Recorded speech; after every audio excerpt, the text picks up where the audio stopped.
Hello, and welcome to Be Still and Know, and today is another edition of Movies and TV That Are Real, Adam's Book of Revelation, Soft Disclosure in the Media.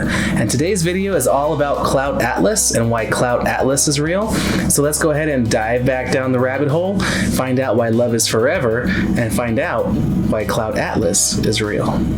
The title is CLOUDATLAS. The basic premise is this. CLOUDATLAS is a large story that follows 6 main timelines with different protagonists narrating the story in each timeline.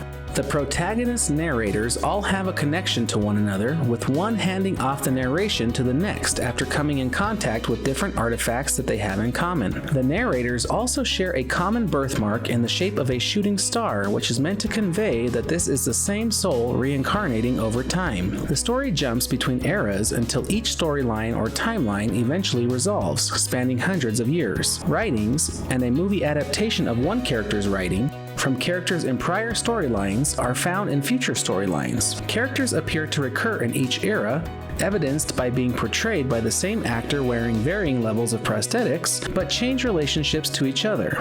Slaves or abusers often change roles, suggesting reincarnation or other connection between souls through the ages. The implication is that what you do to others will eventually be done to you, or action, reaction, and karma.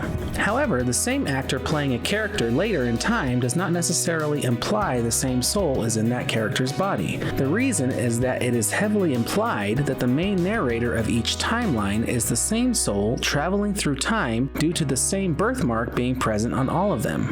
This means that the swapping places or karma angle doesn't work out perfectly in each timeline, as the different narrators are played by different actors. But despite there being one main soul that is being followed, there are plenty of other side stories that demonstrate karma or cause and effect over several lifetimes. In one instance, a composer played by Jim Broadbent imprisons his apprentice, Robert Frobisher, the main narrator of the 1936 timeline, played by Ben Whishaw, in his mansion using extortion to try and plagiarize his music composition, the CLOUDATLAS Sextet.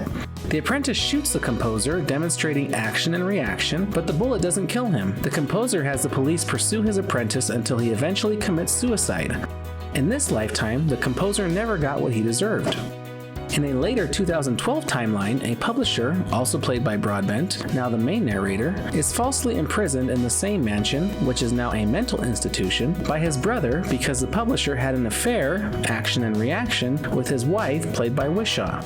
Using the same actors in a role reversal demonstrates how we play out the same dramas in different roles throughout history. In 1936, the main narrator Frobisher, or Whishaw, is a prisoner. In 2012, Broadbent now has his turn as the main narrator and is also a prisoner. This is meant to imply that we eventually get what we give, even if it takes another lifetime to receive it. Frobisher remarks in his letters to his lover Sixsmith before he commits suicide, "This world spins from the same unseen forces that twist our hearts." This role reversal also shows that when it is our turn to be the main character, that we have different options and do not have to make the same choices our previous versions made. In 1936, the main narrator decided to evade the love of his life and commit suicide to flee his predicament.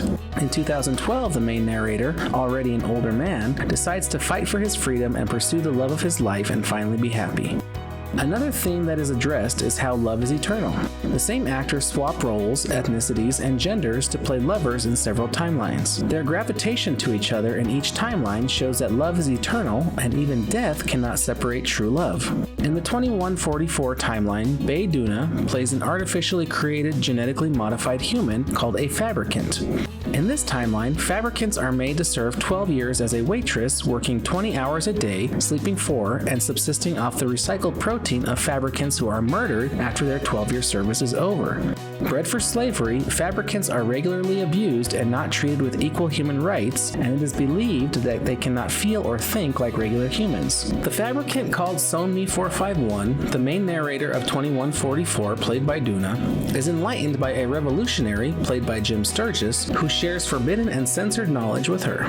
The 451 in her name is a reference to Ray Bradbury's Fahrenheit 451, which is a cautionary tale about censorship and freedom of thought. Sonmi 451 and the Revolutionary fall in love as Sonmi 451 gains wisdom, writes her revelations down, and later illegally broadcasts them to the world. The revelations include wisdom about reincarnation and life after death. The fact that this wisdom is coming from someone who is not considered fully human is meant to convey the message that the fabricant system is wrong and should be abolished. The revolutionaries' ultimate aim is to free the fabricants and end the labor supply for the corporate system of greed and oppression. Sonmi 451 is later executed for broadcasting her revelations and becomes a martyr and catalyst for change, and is later deified and worshipped as a goddess by the tribespeople in the last timeline, 106 winters after the fall, presumably of civilization after humans destroyed the environment. Some of Sonmi 451's quotes are, "To be is to be perceived, and so to know thyself is only possible through the eyes of the other. The nature of our immortal lives is in the consequences of our words and deeds that go on and are pushing themselves throughout all time. Our lives are not our own. From womb to tomb we are bound to others, past and present, and by each crime and every kindness we birth our future. Truth is singular, its versions are mistruths." Duna and Sturgis also play lovers in different timelines, demonstrating love will always find itself in different times, places, and faces. Of love, heaven, and the afterlife, Sonmi 451 says, "I believe death is only a door. One closes and another opens. If I were to imagine heaven, I would imagine a door opening, and he would be waiting for me there." The movie is based on the book of the same name by British author David Mitchell. About the book, he is quoted, "Literally all of the main characters, except one, are reincarnations of the same soul in different bodies throughout the novel, identified by a birthmark. That's just a symbol, really, of the universality of human nature." The title itself, CLOUDATLAS, the cloud refers to the ever-changing manifestations of the Atlas, which is the fixed human nature which is always thus and ever shall be. So the book's theme is predacity, the way individuals prey on individuals, groups on groups, nations on nations, tribes on tribes. So I just take this theme and, in a sense, reincarnate that theme in another context. The filmmakers solidify this theme of predation by repeating the phrase, "The weak are meat and the strong do eat," several times in the movie. The victims in one timeline become the perpetrators in others. However, the main narrators in every timeline demonstrate aspects of victimhood while also being a hero in their own story. Only one of them commits suicide and runs from happiness, while most fight for what they love or believe in, and several live out long, happy lives. The movie as a whole can be considered a comedy, as it ends with 3 happy marriages, including the one in the last timeline, which ends the movie on a hopeful note that despite the crimes throughout history, life is still a journey worth taking and love will always find a way.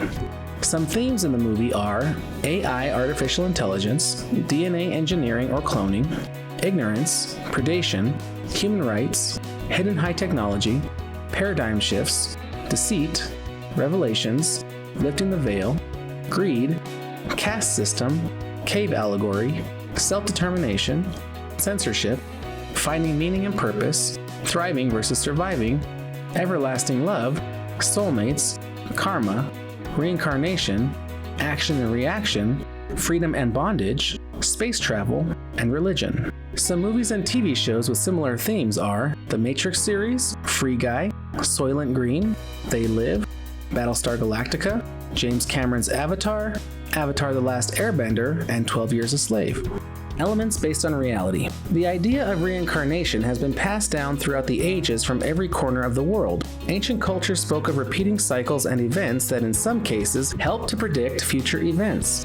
They believe that not only do souls recycle after death, but there are different energy-themed cycles that cause the rise and fall of civilizations throughout history. They believe time is cyclical, and what has happened before will happen again. This is reflected in the Yuga cycle system and the Aztec and Mayan calendars. Even several major modern religions believe in reincarnation as they await the return of their messiahs, such as the Hebrews of Judaism, who are waiting for the Mashiach, or Messiah, a future Jewish king from the Davidic line who is expected to save the Jewish nation. Jesus Christ is said to be that Messiah in Christianity, as they await his return following his resurrection and ascension. In Islam, they await the Mahdi.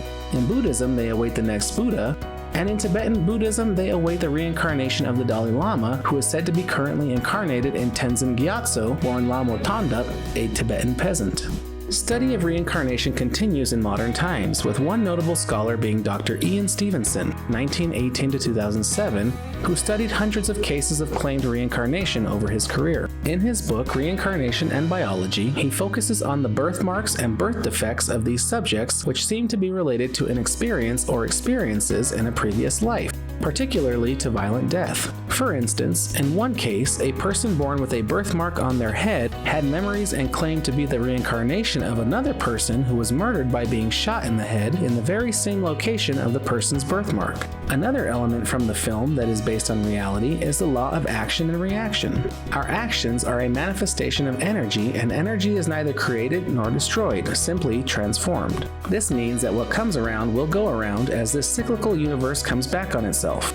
Another element based on reality is that death is only a doorway to another experience. While paradise and hell realms do exist, the end of life does not necessarily guide us to one or the other. There are many experiences in between heaven and hell, and all are valid and necessary learning experiences for a soul on the path to ascension. We often tie our own nooses, and reincarnation is a way of learning a lesson from start to finish from many perspectives: victim, perpetrator, and observer. In addition to this, reincarnation allows for love, as an energy, to carry on between souls regardless of lifespan. We are all connected, and death does not sever that connection. The theme of connection is also demonstrated in the number symbolism throughout the movie. The number 6 is repeated in various ways throughout the movie. There are 6 narratives and 6 timelines. 4 of the actors in the movie play 6 characters each. Frobisher writes the CLOUDATLAS Sextet, is in love with Rufus Sixsmith, and the last timeline takes place 106 winters after the fall. The number 6 is related to the vibrations and energies of unconditional love, balance and harmony, home and family, domesticity, parenthood, guardianship, service to others, selflessness, responsibility, nurturing, care, empathy and sympathy, self-sacrifice, humanitarianism, the ability to compromise, emotional depth, honesty and integrity, adjustment, stability, poise, protection, firmness, healing, idealism, just and justice, conscientiousness, burden fearing, solution finding, problem solving, seeing clearly, teaching, convention, curiosity, peace and peacefulness, circulation, grace and dignity, simplicity, reliability, material needs and economy, providing and provision, agriculture and growth, and musical talent. These themes can be seen throughout the movie. Number 6 relates to problem solving and signifies the need for stability in all aspects of life. A final element based on reality is the existence of cloning, genetic engineering, human meat farms, and off-world colonies. These do currently exist. Just like in the movie, the weak become literal meat for other humans and extraterrestrial species. Also, in the final timeline, 106 winters after the fall, it is implied that humans ruined Earth's environment in constant search for more, and that civilization has largely fallen into primitive ways. Only a small faction of technology-using humans remain, and they use this tech to send a distress beacon to an off-world colony, which they later travel to live on. The satellite that sends the beacon unfolds like a lotus flower from a dome or egg shape until it is in the shape of the satellite dish. The lotus flower is regarded in many different cultures, especially in Eastern religions, as a symbol of purity, enlightenment, self-regeneration, and rebirth. This timeless symbol of reincarnation is present in the last timeline to drive home the message that even on a dying world, there is still hope of rebirth. Humans are currently fulfilling this exact timeline with the planet-wide devastation to the environment due to greed. Groups have stifled human innovation to continue making profit on dirty energy sources, causing a stagnation in technology and the human spirit. Some of the elite also have access to travel to off-world colonies in case of disaster and are currently preparing for that scenario. The shape of the egg or oval is also repeated throughout the film, seen in the architecture of each narrator's room and in the seats in the restaurant that Sonmi 451 escapes from. The egg symbolizes rebirth, life, rejuvenation, and fertility, as well as hope. Possible consequences of hard disclosure. If everyday humans realize that death is not the end of the story and that reincarnation happens, this would cause some to be unnerved and possibly fall into existential crisis or dark night of the soul. Knowing that the people in our lives are constantly coming back might give hope to some and regret to others. Knowing our victims will one day return to face us and will have the option to make us the victim might cause cause some to think twice about their actions. This requires taking responsibility for your life, and while acknowledging real-life unfair advantages some may have, not playing the victim in your own story or choosing to victimize others. This knowledge could cause some people to have extreme reactions, but most, with the right guidance, could probably handle the experience well. This ascension process in enough individuals could cause the whole species to become more aware of their impact on each other and the universe, and could lead to a more harmonious existence. Knowing love is everlasting could also change how we view love, and can cause us to cherish and let it go, and not try to grasp onto it by controlling or hurting others.